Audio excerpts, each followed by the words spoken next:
परिवहन खात्याचा मंत्री म्हणून आणि एसटी महामंडळाचा अध्यक्ष म्हणून आदरणीय रितेशजी विलासराव देशमुख यांना मी विनंती केली होती की एसटी महामंडळामध्ये ब्रँड अँबॅसेडरची आम्हाला आवश्यकता आहे आणि त्याचबरोबर आरटीओ डिपार्टमेंटच्या माध्यमातून ज्या ड्रिंक अँड ड्राईव्हची मोहीम आम्ही चालू ठेवतोय आणि ज्यामुळे अनेक अपघात होतात, लोक मृत्युमुखी पडतात, त्यावर कुठेतरी नियंत्रण आणण्यासाठी एका चांगल्या ब्रँड अँबॅसेडरची म्हणजे राजदूताची आवश्यकता आहे। आणि कालच मी त्यांना सकाळी विचारणा केली आणि ताबडतोब त्यांनी त्यांना मान्यता दिली। आज मंत्रिमंडळाची बैठक संपल्यानंतर माननीय मुख्यमंत्री श्री देवेंद्रजी फडणवीस, उपमुख्यमंत्री श्री एकनाथ शिंदे साहेब आणि मंत्रिमंडळातील आमचे सर्व सहकाऱ्यांच्या उपस्थितीमध्ये त्यांची ब्रँड अँबॅसेडर म्हणून नियुक्ती करण्यात आलेली आहे। मला एका गोष्टीचा अभिमान वाटतो की ह्या राज्याची धुरा सांभाळणारे माजी मुख्यमंत्री श्री विलासराव देशमुख आणि माझे राजकीय गुरु असलेले विलासराव देशमुखांचे पुत्र श्री रितेश देशमुख आज मराठी आणि हिंदी चित्रपटसृष्टीमध्ये एक अतिशय चांगले आणि मोठे कलावंत म्हणून पूर्ण देशाला परिचित आहे, राज्याला तर घराघरामध्ये ते परिचित आहे। 1 मे पासून म्हणजे महाराष्ट्र दिनापासून त्यांचा राजे शिवाजींच्या नावानं चित्रपट सुद्धा प्रदर्शित होतोय, जो हिंदी, मराठी आणि तेलुगू भाषेमध्ये आहे। आज अशा मोठ्या कलाकाराला घेऊन मी एसटी महामंडळाचा अध्यक्ष या नात्याने त्यांना जर ब्रँड अँबॅसेडर म्हणून त्यांची नियुक्ती केली असेल किंवा ड्रिंक अँड ड्राईव्हच्या आरटीओच्या नियमावलीमध्ये सहकार्य करण्यासाठी जर त्यांचा वापर करून जनजागृतीचा एक वेगळा पायंडा पाडण्याचा प्रयत्न आम्ही जो करतोय, त्याला जर त्यांनी एवढ्या मोठ्या प्रमाणात प्रतिसाद दिला असेल तर निश्चितपणे मी त्यांच्या मनापासून आभार मानणं माझं कर्तव्य समजतो। आज राज्याच्या दृष्टीनं अतिशय महत्त्वाचा निर्णय झालेला आहे, कारण एसटी महामंडळ जी घाट्यात आहे त्याचं उत्पन्न वाढवण्यासाठी सुद्धा रितेश देशमुखांचा आम्हाला फायदा होईल। एसटी महामंडळाचे जे नवीन नवीन उपक्रम आहेत जे आम्ही लोकांपर्यंत पोहोचवतो, ते उपक्रम रितेशजी देशमुख आणि त्यांची पत्नी यांच्या माध्यमातून आम्ही घराघरामध्ये ते पोहोचवणार आहोत। कारण जेनेलिया रितेश देशमुख यांना सुद्धा आपली सून, आपली मुलगी म्हणून महाराष्ट्रातील जनता अतिशय चांगल्या प्रकारे ओळखतात आणि हे जोडपं महाराष्ट्राच्या तळागाळातल्या जनतेपर्यंत घराघरामध्ये गेलेलं आहे आणि ब्रँड अँबॅसेडरच्या माध्यमातून अजूनही मोठ्या प्रमाणात ते जाणार आहेत। तर त्याबद्दल मी मनापासून त्यांचा आभार व्यक्त करतो आणि माननीय मुख्यमंत्र्यांनी, उपमुख्यमंत्र्यांचा सुद्धा आभार व्यक्त करतो की त्यांनी ह्या माझ्या प्रस्तावाला मान्यता दिली। तुमची देखील प्रतिक्रिया जाणून घ्यायची। एसटी महामंडळाचे महाराष्ट्राच्या कानाकोपऱ्यापर्यंत पोहोचलेलं आहे, मात्र आता कुठेतरी धोक्यात आहे। तुम्ही कशा प्रकारे ते पुन्हा त्याच्यामध्ये मदत करू शकता? दुसरी गोष्ट, एसटीने तुम्ही कधी प्रवास केला आहे का किंवा करणार आहात?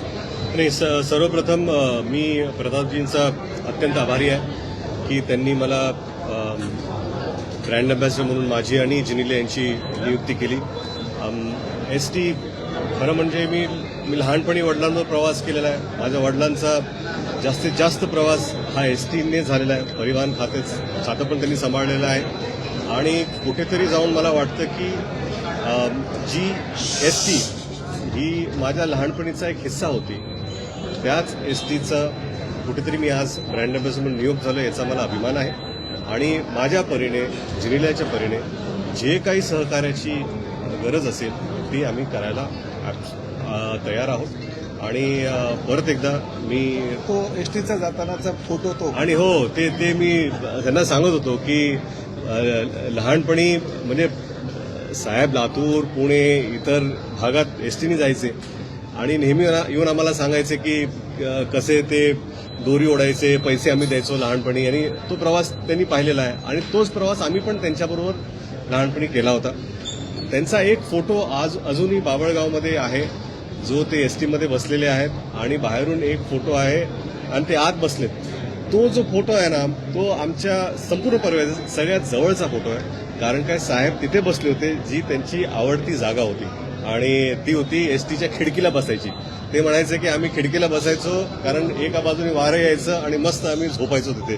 तर तो आता ते परिवर्तन आता त्या एसटीपासून आजच्या एसटीपर्यंत प्रचंड झालेलं आहे आणि मला वाटतं की प्रतापजींच्या व्हिजनमधून जी नवीन क्रांती घडते, नवीन एसटी बसेस आहेत, आज इलेक्ट्रिक एसटी बसेस सुद्धा इथे जोडल्या जाणार आहेत आणि पुढे जाऊन ही डिझेल एसटी बस कशी नसणार आहे आणि सगळ्या बसेस कशा पुढे जाऊन सगळ्या इलेक्ट्रॉनिक होतील तो सुद्धा उपक्रम प्रतापजींनी घेतलेला आहे. आणि मला वाटतं की माझ्या आणि जिनिल्याकडून जे काही गरज असेल आणि मुख्य म्हणजे ड्रिंक अँड ड्राईव्ह हे खरं फार मोठी गोष्ट आहे. आपण फार कॅज्युअली घेतो आणि किती किती अपघात आपल्या अवतीभोवती घडतात आणि त्याचं मुख्य कारण ड्रिंकिंग आणि ड्रायव्हिंगमुळेच आहे. आपण सेफ्टी नियम्सना त्याचं पालन व्यवस्थित आपण करत नाही. तर त्याचा सुद्धा प्रचार करणं फार गरजेचं आहे आणि आम्ही तत्पर आहोत.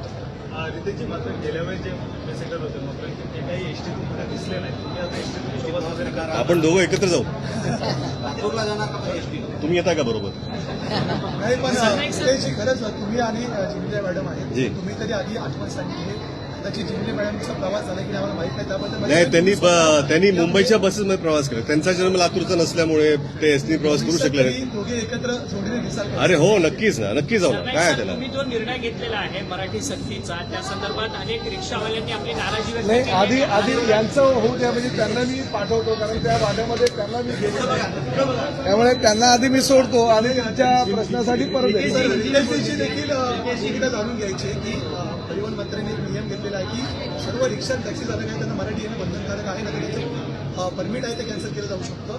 तुम्ही कशा प्रकारे बघता म्हणजे कसं आहे की मला असं वाटतं की महाराष्ट्रामध्ये मराठी भाषा ही अनिवार्य असलीच पाहिजे आणि ज्या काही काय प्रवास करणारे मराठी भाषिक असतात आणि आपण महाराष्ट्रात आणि काय की महाराष्ट्रामध्ये जशी मराठी अनिवार्य पाहिजे तसं आपण इतर राज्यात गेले की त्यांची भाषा आपण बोलली पाहिजे.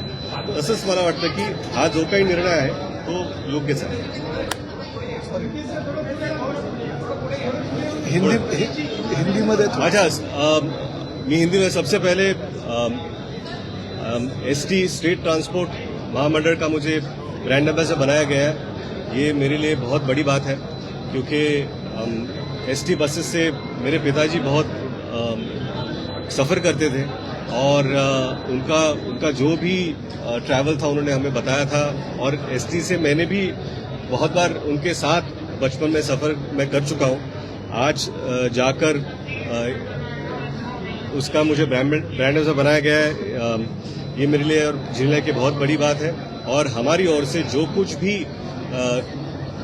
सर कहेंगे या जो कुछ भी करना चाहेंगे हम अपने तरीके से हम बिल्कुल करेंगे. और ड्रिंक एंड ड्राइव का जो हमें लोगों तक ये प्रचार करना है कि किस तरह इसकी वजह से जो एक्सीडेंट्स होते हैं वो किस तरह हम रोक पाते हैं, इसकी भी जो भी प्रचार करना है उसके लिए भी हम तत्पर रहेंगे. Thank you.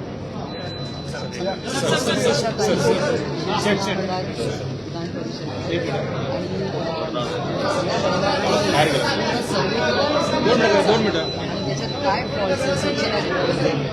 नाही तर बाहेर भेटू ना.